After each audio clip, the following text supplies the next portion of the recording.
প্রিয় দর্শকেরা, আপনারা চ্যানেলটি সাবস্ক্রাইব করে আমাদের সাথে রয়েছেন, কিন্তু অনেকেই নোটিফিকেশন অন করেননি। দ্যাটস ওয়াই নতুন ভিডিও আপলোড করলে আপনাদের কাছে পৌঁছায় না। তাই আপনাদের প্রিয় চ্যানেলটির প্রতিটি ভিডিও সবার আগে পেতে এখনই সাবস্ক্রাইব করে নোটিফিকেশন অন করুন। আচ্ছা বলুন তো, দিল্লি চলো কে ডাক দিয়েছিলেন? স্যার, নেতাজি সুভাষচন্দ্র বোস। বাহ বাহ, খুব ভালো। আচ্ছা, একজন দেশপ্রেমিকের নাম বলুন তো। অনেকেই তো আছে, যেমন মহাত্মা গান্ধী। বাহ বাহ, খুব সুন্দর। আচ্ছা বলুন তো, ভারত কবে স্বাধীন হয়? স্যার, ভারত 1942 সালে স্বাধীন হব করতে করতে শেষে 1947 সালের 15 আগস্ট স্বাধীন হয়। খুব সুন্দর। এটাই লাস্ট প্রশ্ন। বলুন তো, আকাশে কতগুলো তারা আছে? স্যার, এখনো সেটা জানা যায়নি, তবে বিজ্ঞানীরা এটা নিয়ে গবেষণা করছে। এবার আপনি আসতে পারেন।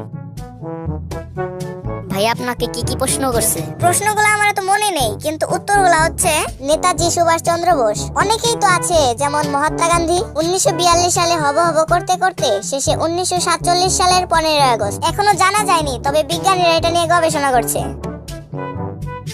আপনার নাম কি? নেতাজি সুভাষচন্দ্র বোস। আপনার বাবার নাম কি? অনেকেই তো আছে, যেমন মহাত্মা গান্ধী। আপনার কবে জন্ম হয়েছে? 1942 সালে হব করতে করতে শেষে 1947 সালের 15 আগস্ট। আপনি কি পাগল হয়ে গেছেন? এখনো জানা যায়নি, তবে এটা নিয়ে বিজ্ঞানীরা গবেষণা।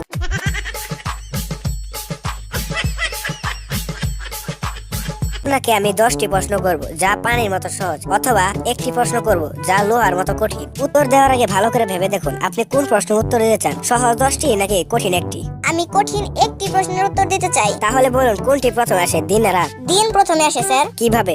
আপনি বলেছেন তৃতীয় কোনো প্রশ্ন করবেন না, তাই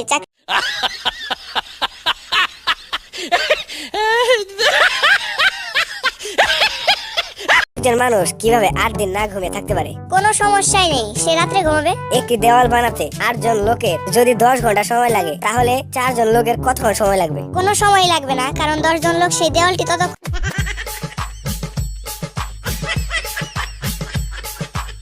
নীল সাগরে যদি একটি লাল পাথর ছুঁড়ে মারেন, তাহলে কি হবে? পাথরটি ভিজে যাবে অথবা ডুবে যাবে। কোন জিনিস দেখতে একটি অর্ধেক আপেলের মতো? সেই আপেলের বাকি অর্ধেকটি।